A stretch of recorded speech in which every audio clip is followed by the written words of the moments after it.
तुमचं हॉटेलमधलं जेवण झालेलं आहे. हॉटेलमधलं जेवण देऊन तुम्ही ढेकर दिलेलं आहे. बिलाची वाट पाहतात. बिल आलेलं आहे. बिलामध्ये आकडे तुम्ही चेक करताय. दिलेली ऑर्डर बरोबर आहे का? ऑर्डरनुसार बिल आलेलं आहे का? जी-एस-टी आलेला आहे का? आणि त्यानंतर तुम्ही पाहता की जी-एस-टी पण आलेला आहे. त्यासोबत सर्व्हिस चार्ज देखील आलेला आहे. सर्व्हिस चार्ज किती आहे? तर कोणतंही हॉटेल त्याच्या क्षमतेनुसार चार्जला आकारतं. कोणी 10%, कोणी 12% म्हणजे जी-एस-टीपेक्षा कधी-कधी हा सर्व्हिस चार्ज जास्त असतो. आता असंच एक चायोज नावाची एक मोठी हॉटेलची चेन आहे तुम्हाला माहिती आहे. तिथला पाटण्यामधला एक ग्राहक त्या चायोज हॉटेलमध्ये गेलेला होता. त्याचं बिल किती झालेलं होतं? त्याचं बिल झालेलं होतं ₹438. या ₹438 च्या बिलवरती त्या ग्राहकाला ₹15.33 असा सर्व्हिस चार्ज आकारण्यात आलेला होता. आता तुमच्या आमच्यासारखे कस्टमर असतील तर आपण काय केलं असतं? बरोबर आहे, हा सर्व्हिस चार्ज ज्या अर्थी हॉटेलनं आपोआप त्या बिलामध्ये आकारलेला आहे. जी-एस-टी सारखाच हा देखील सर्व्हिस चार्ज आपल्याला भरावा लागेल अशी आपली समजूत झाली असती. आपण तो दिला देखील असता. पण हा जो ग्राहक होता, या ग्राहकानं हा सर्व्हिस चार्ज द्यायला नकार दिला. तो म्हणाला, हा सर्व्हिस चार्ज आकारायचा हॉटेलला कोणताही अधिकार नाही. पण हॉटेलवाल्यांनी त्याचं ऐकलं नाही. मग त्या ग्राहकानं देखील आपला जो हट्ट आहे, तो हट्ट पूर्णत्वास नेलेला आहे. त्याच्या म्हणण्यानुसार सर्व्हिस चार्ज देण्याची सक्ती हॉटेल ग्राहकावरती करू शकत नाही आणि त्याचं हे म्हणणं खरं ठरलेलं आहे. त्यानं ग्राहक संरक्षण कक्षाला जेव्हा तक्रार केली तेव्हा हॉटेलला हा सर्व्हिस चार्ज परत करावा लागलेला आहे. रक्कम छोटी होती, ₹15.33 रक्कम होती.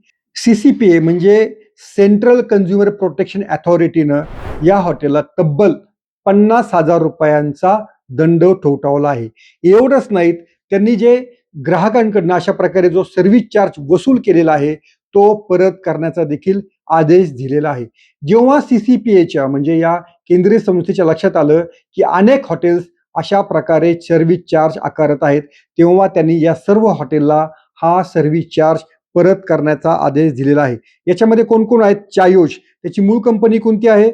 Sunshine Tea House private limited, Barbeque Nation, L Opera French bakery, फू Ahmedabad restaurant, cafe Blue Bottle Patna, Zorro आणि याशिवाय आणखीन 34 रेस्टॉरंटवरची चौकशी सुरू आहे आणि त्यांच्यावरची कायदेशीर प्रक्रिया सुरू आहे. CCPAनं नमूद केलेलं आहे की ग्राहकांवरती तुम्हाला सर्व्हिस चार्ज आकारता येत नाही. याबाबत जर कोणाला तक्रार जर करायची असेल तर ते CCPAच्या जो हेल्पलाईन नंबर आहे त्याच्यावरती ते तक्रार करू शकतात. एवढंच नाही तर CCPAनं 2022 मध्येच याबाबत मार्गदर्शक तत्व ही जारी केलेली आहेत आणि त्याच्यामध्ये स्पष्टपणे म्हटलेलं आहे की हॉटेल असा सर्व्हिस चार्ज आकारू शकत नाहीत.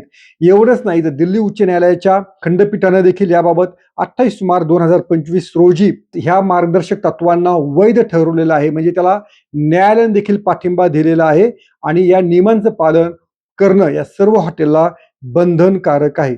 त्यामुळं याबाबत कोणतंही हॉटेल हे ग्राहकांवरती सक्ती करू शकत नाही.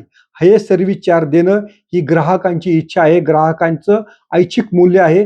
ग्राहकाला जर वाटलं तरच तो सर्व्हिस चार्ज देऊ शकेल.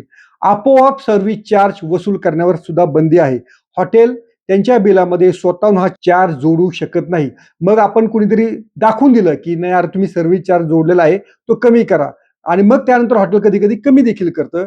पण असं तुम्ही बिलामध्ये थेटपणे असा सर्व्हिस चार्ज जोडू शकत नाही, असं देखील या मार्गदर्शक तत्वामध्ये म्हटलेलं आहे. दुसरी गोष्ट अशी आहे की काही हॉटेल तर याच्यापेक्षा चालूपणा करतात.